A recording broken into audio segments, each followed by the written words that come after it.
Assalamualaikum warahmatullahi wabarakatuh. Yang terhormat, Bapak Fatoni SDMMSI, selaku dosen pengampu mata kuliah Manajemen Proyek Sistem Informasi.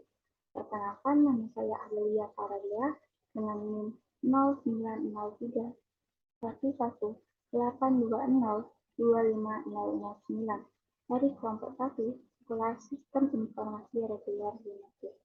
Saya di sini akan menjelaskan tentang work breakdown struktur atau biasa dikenal dengan PBS dari proyek yang telah kelompok kami buat, yaitu proyek Sistem Informasi Manajemen Pemisahan Tersebut berbasis mobile.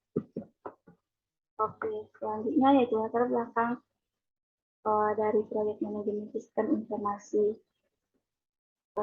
pemesanan tersebut, yaitu teknologi sekarang itu berkembang pesat dan semakin mudah untuk diakses oleh masyarakat.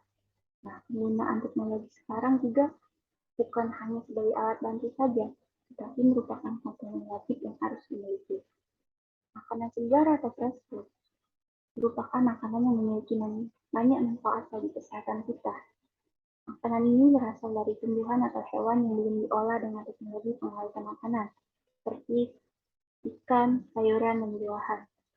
Berdasarkan kebutuhan masyarakat akan fast food, maka kelompok kami membuat proyek manajemen sistem informasi pemesanan fast food.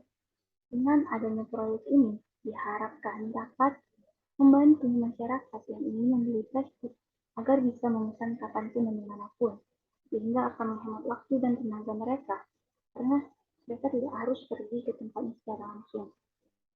Serta untuk memperbaiki alur proses bisnis pemesanan dan memudahkan perusahaan dalam menyusun proses perhitungan dan pemesanan dengan teknologi yang optimal.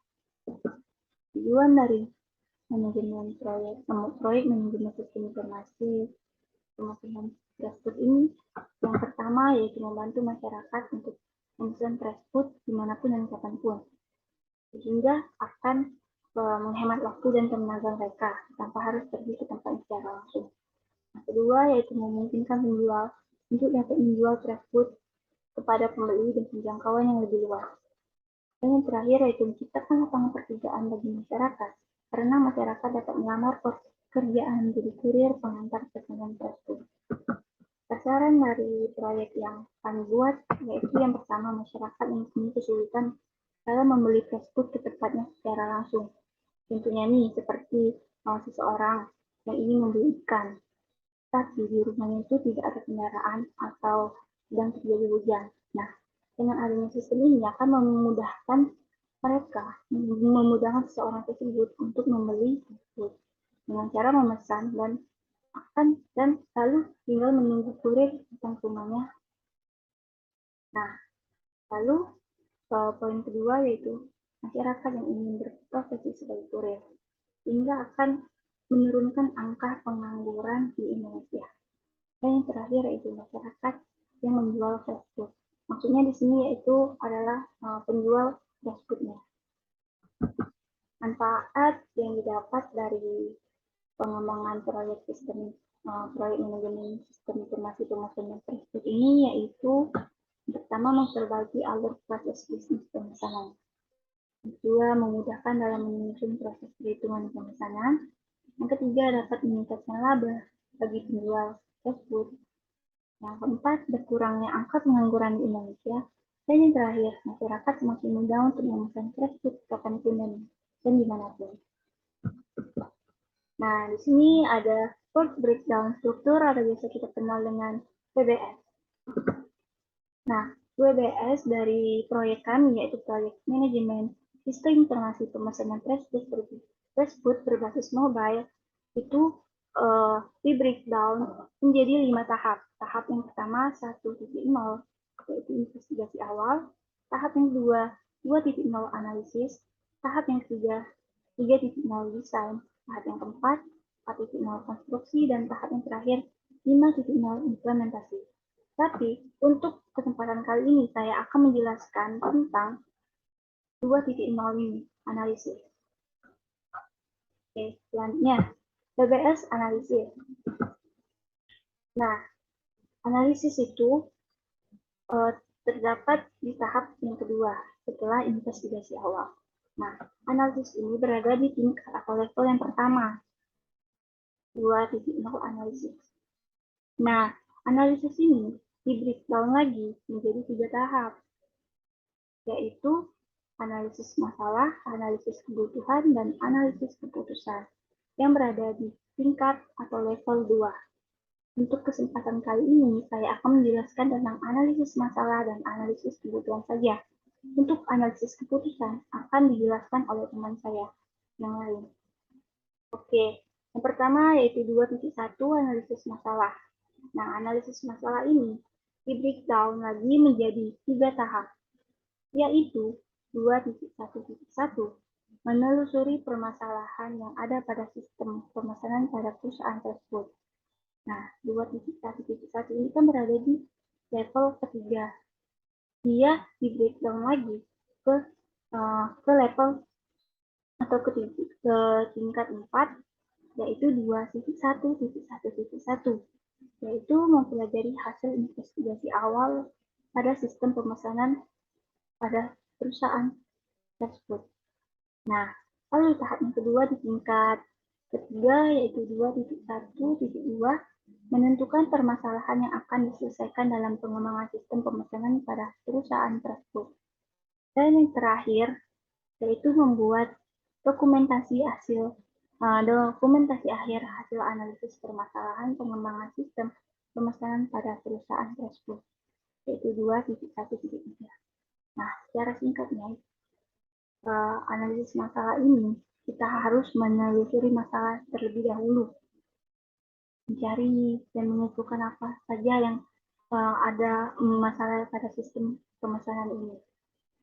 Lalu kita dalam menelusuri permasalahan kita harus mempelajari hasil investigasi awal yang telah dilakukan pada tahap awal tadi, pada tahap investigasi awal.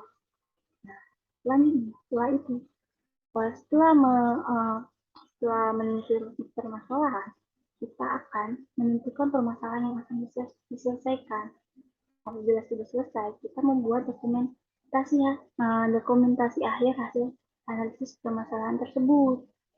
Gitu untuk analisis masalah.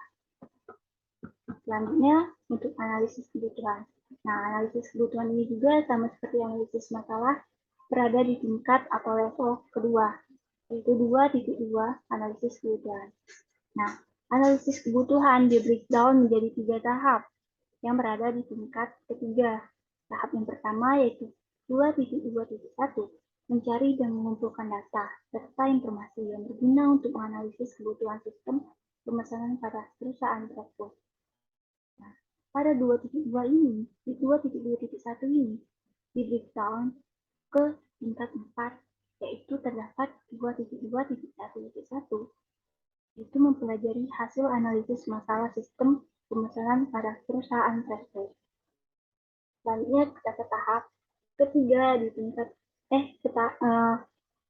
ke tahap kedua di tingkat atau level ketiga, yaitu 2.2.2 menentukan kebutuhan sistem pemesanan pada perusahaan tersebut. Nah, pada tahap kedua di tingkat ketiga ini di breakdown menjadi 2 bagian lagi, yaitu yang berada di tingkat keempat, yaitu 2.2.2.1 melakukan pertemuan dengan tim pengembang dan 2.2.2.2 melakukan pertemuan dengan pihak perusahaan yang bertujuan untuk menentukan kebutuhan sistem pemesanan pada perusahaan tersebut. Apabila sudah selesai semua, kita ke tahap ketiga yang berada di tingkat ketiga yaitu 2.2.3 membuat dokumentasi akhir dari analisis kebutuhan sistem. Nah, saya akan jelaskan secara singkatnya. Untuk analisis kebutuhan ini, kita harus mencari dan mengumpulkan semua informasi yang berguna untuk menganalisis kebutuhan sistem itu, apa saja yang dibutuhkan oleh sistem itu maksudnya. Nah, untuk mencari dan mengumpulkan informasi ini, kita harus mempelajari hasil analisis masalah yang telah kita analisis sebelumnya. Setelah itu, kita menentukan kebutuhan sistem pemesanan ini. Nah, untuk menentukan kebutuhan sistem ini, kita harus melakukan komunikasi atau pertemuan dengan tim pengembang dan dengan pihak perusahaan untuk menentukan kebutuhan sistem ini. Nah, apabila semuanya selesai, barulah kita membuat dokumentasi akhir dari analisis kebutuhan sistem tersebut. Begitu untuk analisis kebutuhan. Baiklah, sekian pemaparan dari saya. Apabila ada salah kata, saya mohon maaf. Wabillahi taufiq wal hidayah. Wassalamualaikum warahmatullahi wabarakatuh. Terima kasih.